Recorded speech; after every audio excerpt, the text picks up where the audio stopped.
چاند کے اعتبار سے یہ مہینہ شعبان کا مہینہ کہلاتا ہے۔ اس کے بعد پھر رمضان المبارک کا مہینہ شروع ہوتا ہے۔ شعبان کو رمضان المبارک کی تیاری کا مہینہ کہا جا سکتا ہے، رمضان المبارک کی تمہید کہا جا سکتا ہے۔ ایک تو اس وجہ سے کہ اللہ کے نبی صلی اللہ علیہ وسلم جب رجب کا چاند دیکھا کرتے تھے تو دعا کیا کرتے تھے کہ اللہ ہمیں رجب میں بھی برکت عطا فرما اور شعبان میں بھی برکت عطا فرما۔ پہلے جس مہینے کا بھی آپ چاند دیکھتے صرف اسی مہینے میں برکت کی دعا کیا کرتے تھے کہ اس مہینے میں برکت عطا فرما، لیکن جب رجب کا چاند دیکھتے تو صرف رجب میں برکت کی دعا نہیں فرمایا کرتے تھے، بلکہ رجب کے ساتھ ساتھ شعبان کے مہینے کی برکت کی بھی دعا کیا کرتے تھے، اور پھر رمضان المبارک تک پہنچانے کی دعا بھی کیا کرتے تھے کہ ہمیں رمضان تک زندگی عطا فرما، رمضان ہمیں مقدر فرما۔ تو شعبان کا اس دعا میں بطور خاص تذکرہ کرنا علامت ہے اس بات کی کہ شعبان کی اہمیت کافی زیادہ ہے۔ اور اسی طرح نبی پاک صلی اللہ علیہ وسلم رمضان المبارک کے علاوہ سب سے زیادہ روزے شعبان میں رکھا کرتے تھے، بڑی کثرت سے روزے رکھتے تھے۔ عام مہینوں میں بھی روزے چلتے ہی رہتے تھے، لیکن خاص طور پر شعبان میں بڑی کثرت سے روزے رکھتے تھے۔ تو یہ بھی ایک قسم کی رمضان کی تیاری تھی، رمضان کی تمہید تھی۔ تو شعبان رمضان کی تیاری کا مہینہ کہلاتا ہے۔ اور آپ نبی پاک صلی اللہ علیہ وسلم کا یہ بھی فرمان ہے کہ شعبان کی تاریخوں کی حفاظت کیا کرو تاکہ رمضان المبارک کی تاریخیں محفوظ رہ سکیں۔ ظاہر ہے جب ہم شعبان کا چاند دیکھیں گے ہمیں پتہ ہوگا کہ فلاں تاریخ کو فلاں دن سے شعبان شروع ہو گیا ہے، تو اس کے 29 یا 30 دن شمار کرنا آسان ہوگا، اور پھر رمضان کے شروع ہونے کا ہمیں اندازہ ہوگا۔ چاند کے مہینے یا 29 کے ہوتے ہیں یا 30 کے ہوتے ہیں۔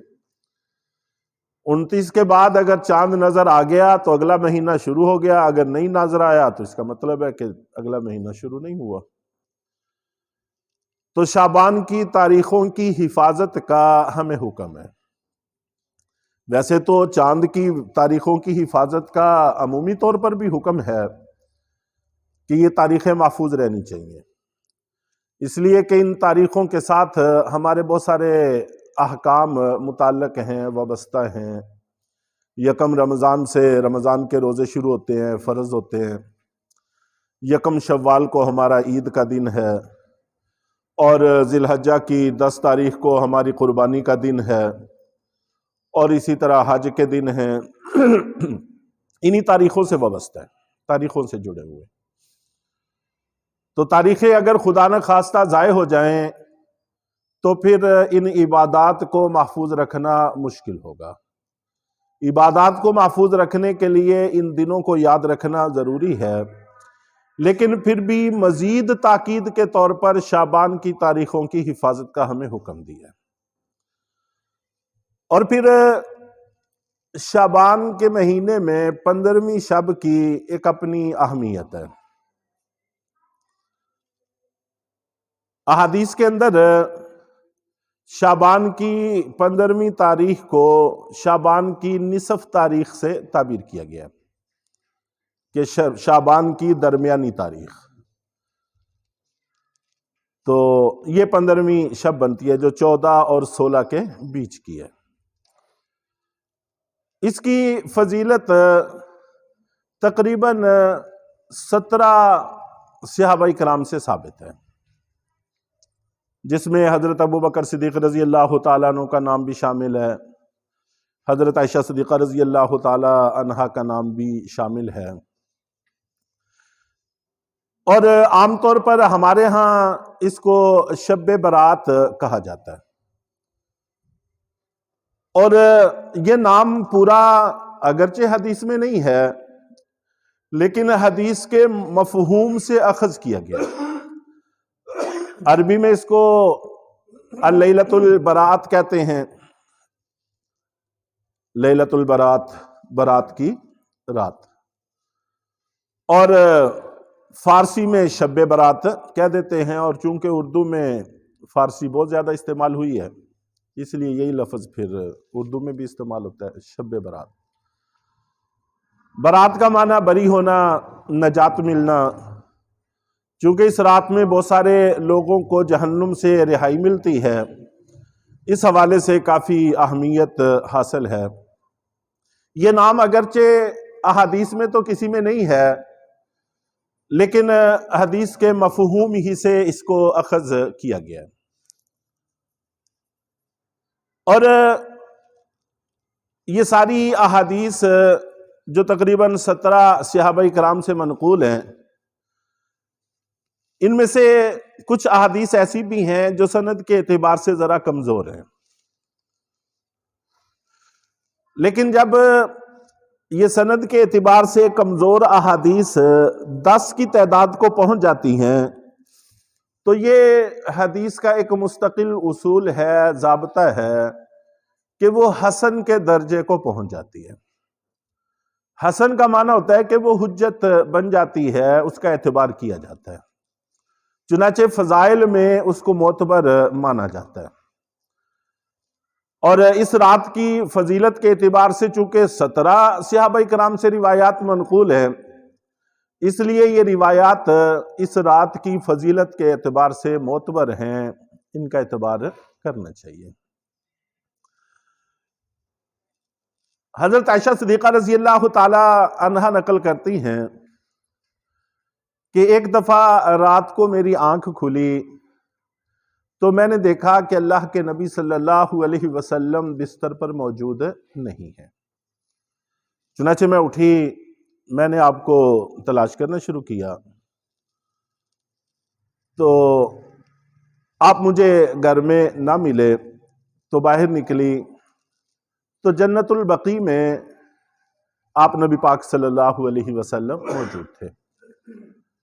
جو حضرات وہاں گئے ہیں مدینہ منورہ، ان کے ذہن میں اس کا پورا نقشہ ہوگا، تو اس وقت کا مدینہ سمجھنا کو مشکل نہیں رہتا۔ جہاں پہ گنبد خضرا ہے وہ حضرت عائشہ رضی اللہ تعالیٰ عنہ کا گھر تھا، وہیں پر اللہ کے نبی صلی اللہ علیہ وسلم آرام فرما تھے۔ اور جب مسجد نبوی اتنی وسیع نہیں تھی تو سامنے پاس ہی میں جنت البقیع قبرستان وہاں سے نظر آتا تھا، اور 15ویں شب کو چاند پورا ہوتا ہے، روشن ہوتا ہے، تو دور سے یہ اندازہ کرنا کوئی مشکل نہیں ہوتا کہ فلاں وہاں پر کوئی صاحب موجود ہیں، تو اس لیے دیکھ کر آپ وہاں پہنچی تو اللہ کے نبی صلی اللہ علیہ وسلم وہاں پر موجود تھے۔ تو حضرت عائشہ رضی اللہ تعالیٰ عنہ کو دیکھ کر اللہ کے نبی صلی اللہ علیہ وسلم سمجھ گئے کہ یہ مجھے تلاش کرنے کے لیے آئی ہیں، تو آپ نے فرمایا کہ عائشہ تم یہ سمجھتی ہو کہ اللہ اور اللہ کے رسول تم سے خیانت کریں گے؟ کہ تمہارے گھر کا وقت تھا تو تمہارے گھر کے وقت میں کسی اور گھر میں چلا جاؤں گا، تمہیں شاید اس چیز نے ستایا ہے اور پریشان کیا ہے تو تم مجھے تلاش کرنے کے لیے آئی ہو۔ تو اللہ اور اللہ کے رسول ایسا نہیں کرتے۔ انہوں نے کہا کہ جی ہاں اللہ کے رسول اسی وجہ نے مجھے پریشان کیا۔ پھر آپ نے فرمایا کہ میں تو بقیع کہ مدفون لوگوں کی مغفرت کی دعا کرنے کے لیے آیا تھا۔ اور اس کے بعد جو آپ نے ارشاد فرمایا وہ یہ ہے کہ اس رات میں اللہ رب العزت قبیلہ بنو کلب ایک مشہور قبیلہ تھا اور خاص طور پر بکریاں پالنے میں کافی مشہور تھا، کہ اس رات میں اللہ رب العزت قبیلہ بنو کلب کی بکریوں کے بالوں کے برابر مسلمانوں کو جہنم سے رہائی عطا فرماتے ہیں۔ تو اس لیے میں آیا تھا کہ میں بقی والوں کے لیے بھی مغفرت کی دعا کروں کہ اللہ تعالیٰ ان سب کی بھی بخشش فرمائے۔ تو مقصود قبیلہ بنو کلب کی بکریوں کے بالوں سے یہ ہے کہ بہت بڑی تعداد میں اللہ تعالیٰ مغفرت فرماتے ہیں۔ ویسے تو بالوں کا شمار انسان کے بس کی بات نہیں ہے، سر کے بال کتنے ہیں ان کا شمار ہمارے بس کی بات نہیں ہے۔ جب ہم اپنے سر کے بال نہیں شمار کر سکتے ہیں تو پورے بدن کے بال کیسے شمار کر سکتے ہیں؟ پھر بکریاں جن کا پورا بدن بالوں سے ڈھانپا ہوا ہوتا ہے، ہمارے تو جسموں پہ ایسے بال نہیں ہوتے، لیکن ان کا تو پورا جسم ہی بالوں سے ڈھانپا ہوا ہوتا ہے، تو ان کے بال، اور پھر بھیڑ یہ بھی بکری ہی کی نسل میں سے ہے، بکری ہی شمار ہوتے ہیں۔ قربانی کے حوالہ سے جو احادیث ہیں اس میں یہ بات واضح ہے کہ جب قربانی کی جاتی ہے تو اللہ تعالیٰ ہر بال کے بدلے میں نیکی عطا فرماتے ہیں۔ تو صحابہ کرام نے عرض کیا کہ اللہ کے رسول، اون یعنی یہ جو بھیڑیں ہیں، دمبے ہیں، ان کے تو اون ہوتی ہے اور وہ باریک بال ہوتے ہیں، زیادہ بھی ہوتے ہیں، وہ تو بہت بڑی تعداد بن جائے گی۔ تو آپ نے فرمایا کہ ان کے بھی ہر ایک بال کے بدلے میں ایک نیکی ملتی ہے۔ تو ان کا شمار اور بھی مشکل ہے، ممکن ہی نہیں ہے۔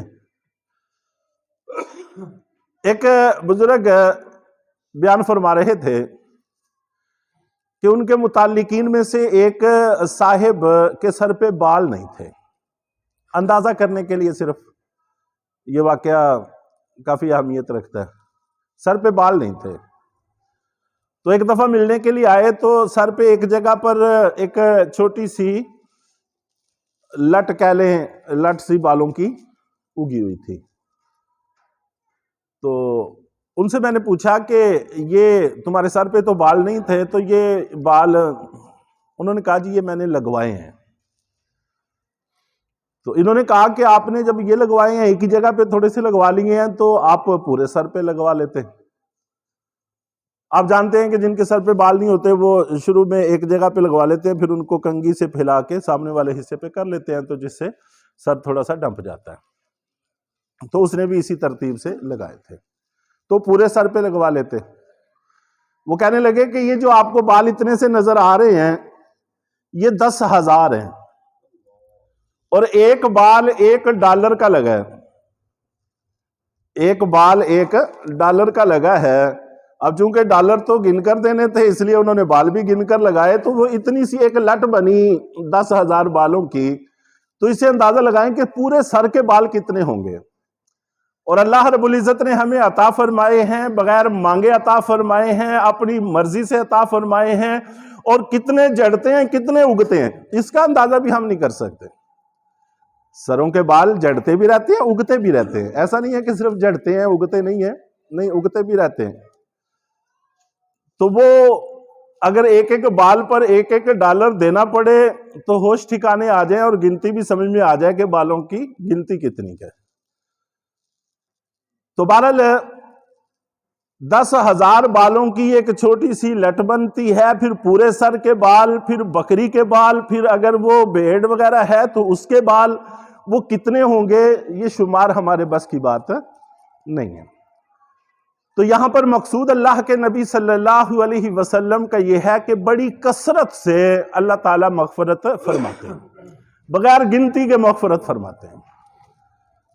تو بہت بڑی تعداد میں مغفرت ہوتی ہے۔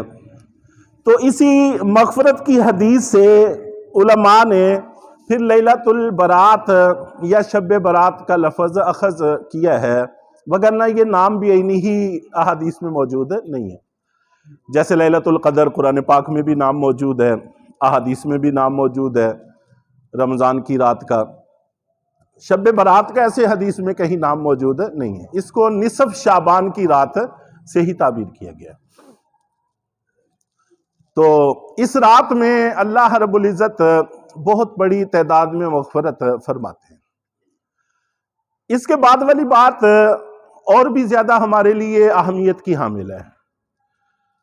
آپ نبی پاک صلی اللہ علیہ وسلم نے فرمایا کہ 6 قسم کے لوگ ایسے ہیں کہ اس رات میں بھی اللہ رب العزت ان کی طرف رحمت کی نظر بھی نہیں فرماتے. بخشش کرنا تو دور کی بات ہے، معاف کر دینا، جہنم سے نجات دے دینا تو دور کی بات ہے، نظر رحمت بھی نہیں فرماتے، رحمت کی نظر سے دیکھتے بھی نہیں.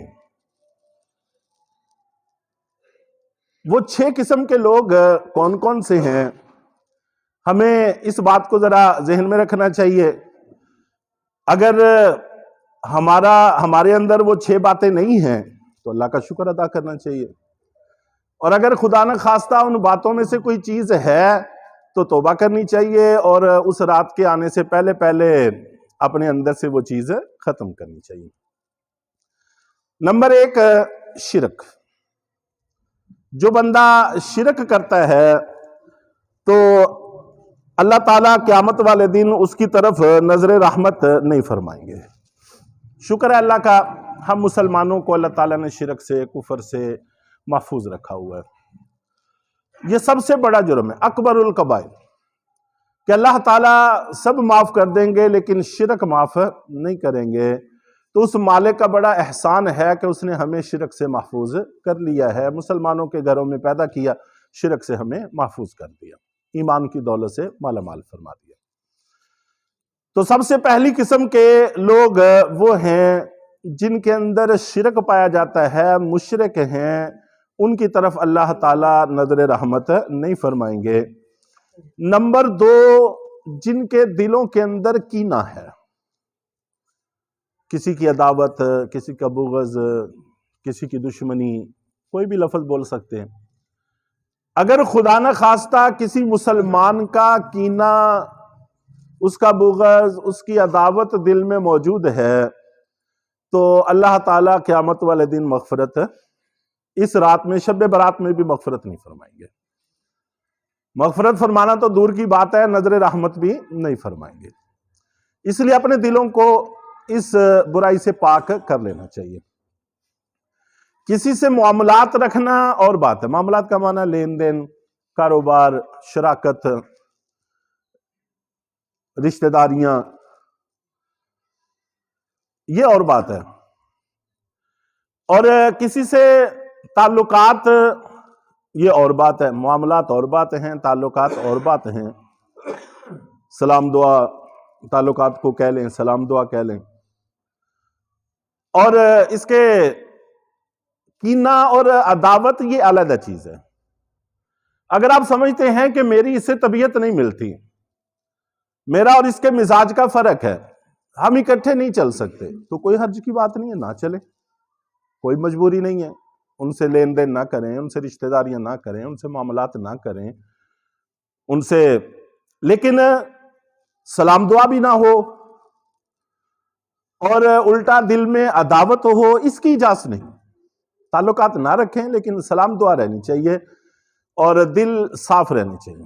ان کا معاملہ ان کا ہے، ہمارا معاملہ ہمارا ہے. وہ اپنے اللہ سے اپنے معاملات کے ذمہ دار ہیں، ہم اپنے معاملات کے ذمہ دار ہیں. اس لیے دل کو کینے سے پاک رکھنا ضروری ہے.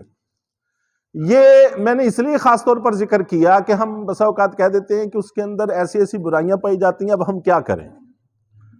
بھی برائیاں اگر پائی جاتی ہیں تو ہمارا معاملہ یہ ہے کہ ہم ان برائیوں سے بچیں، بس کہ اس کا اثر ہم تک نہ پہنچے. اور اثر پہنچتا ہے تعلقات، معاملات کی حد تک ہوں.